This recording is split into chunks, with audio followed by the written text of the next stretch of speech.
Olá, ouvintes! Esse é o Conversas Virtuais sobre Psicanálise, ou, para os íntimos, CVPsi.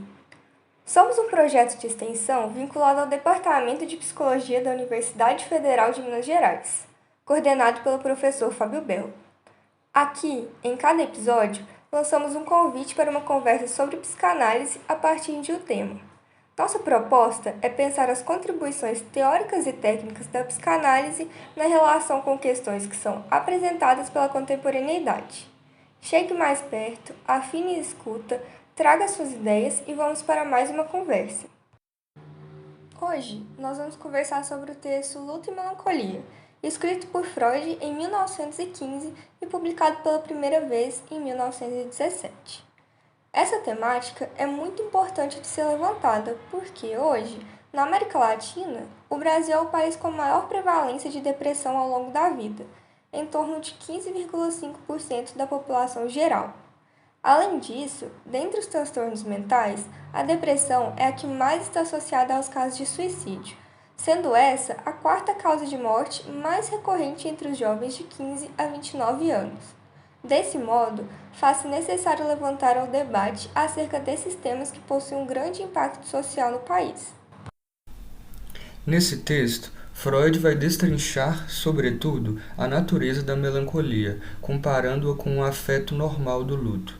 Assim, ele vai dizer que o luto é uma reação à perda de alguém querido ou uma concepção que ocupa esse lugar de objeto de amor, como a pátria, a liberdade ou um ideal.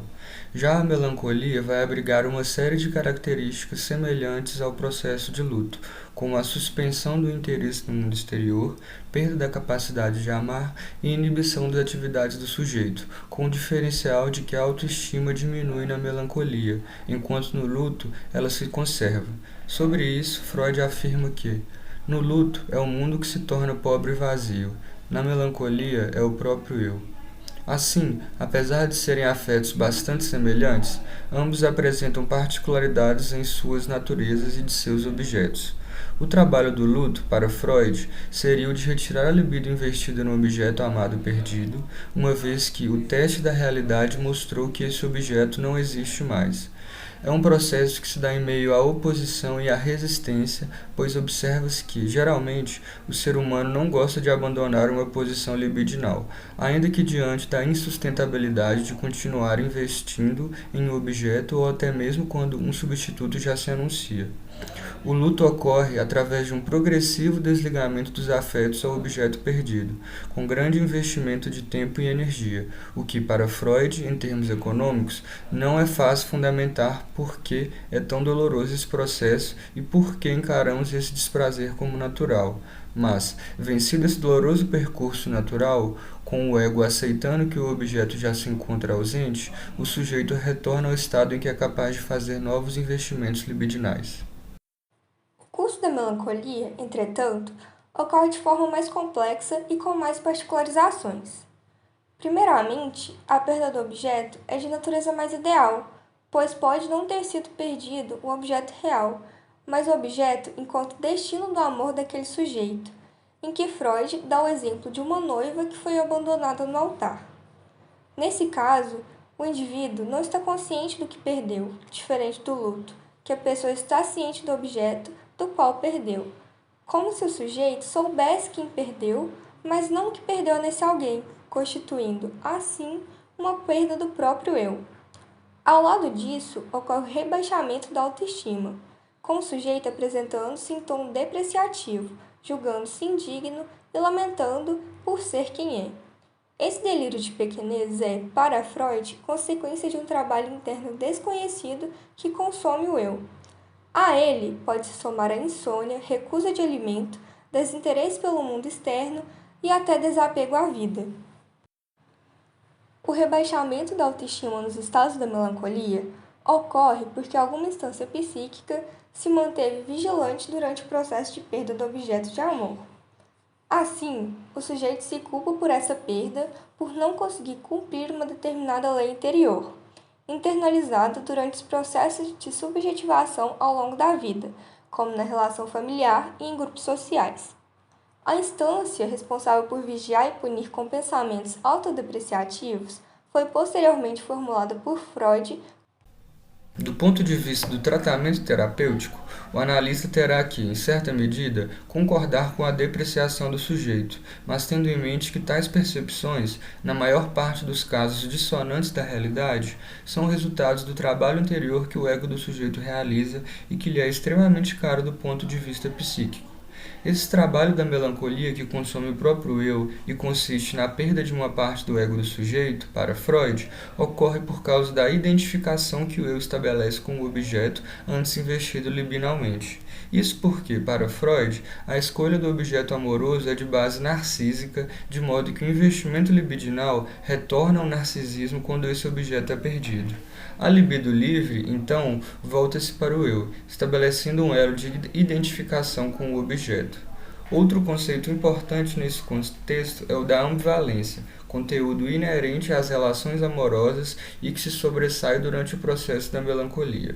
A ambivalência na melancolia pode ser pensada, primeiramente, no que diz respeito à introjeção do objeto amoroso no ego, pois é possível pensar que, uma vez que o ódio também está à espreita nessa relação, as queixas do sujeito voltadas contra si são, na verdade, depreciações sobre o outro, de forma indireta.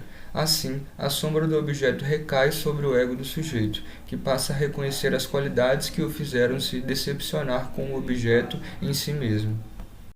A melancolia, então, para além das dimensões do luto, apresenta também elementos referentes ao narcisismo, a relação do sujeito com a percepção que ele tem de si. Sendo intolerável ao ego abandonar este objeto devido à sua participação no narcisismo, o superego entrará em ação com o ódio, insultando e humilhando, buscando uma satisfação sádica em sustentar esta não renúncia. Além disso, entra nessa equação o sentimento de culpa, uma vez que, pela ambivalência com sentimentos de ódio, o próprio sujeito teria desejado a perda do objeto de amor. Esse movimento exibe o perigo da melancolia, já que, com o retorno do investimento objetal, o indivíduo pode tratar a si mesmo como objeto e dirigir a hostilidade da ambivalência, antes direcionada ao objeto perdido, contra si e, assim, consentir com a própria destruição. É a partir desses pressupostos, então, que se pode entender os mecanismos que levam um sujeito melancólico ao suicídio. Para a psicanálise, nenhum neurótico abriga desejos de autoextermínio que não estejam direcionados para si por intermédio do impulso de matar a outros. É possível entender, então, que, enquanto objeto odiado que se deseja eliminar, o sujeito torna-se alvo do superego, que pode o guiar até o suicídio. Em diálogo com o texto de Freud, Melanie Klein, no texto O Luto e Suas Relações com os Estados Maníaco-Depressivos, não faz a distinção freudiana entre luto e melancolia e diz também que o luto, diferente do que Freud coloca, está em uma esfera inconsciente por ser um processo que revisita perdas infantis que foram reprimidas. Dessa forma, para Klein, o luto vivido na vida adulta, seja ele a perda real de um objeto amado ou a perda simbólica, que se aproxima mais da melancolia para Freud, reativa o luto arcaico vivido nos estágios iniciais da vida, com o sentimento da perda do objeto bom internalizado que a criança sente ao passar pela posição depressiva infantil.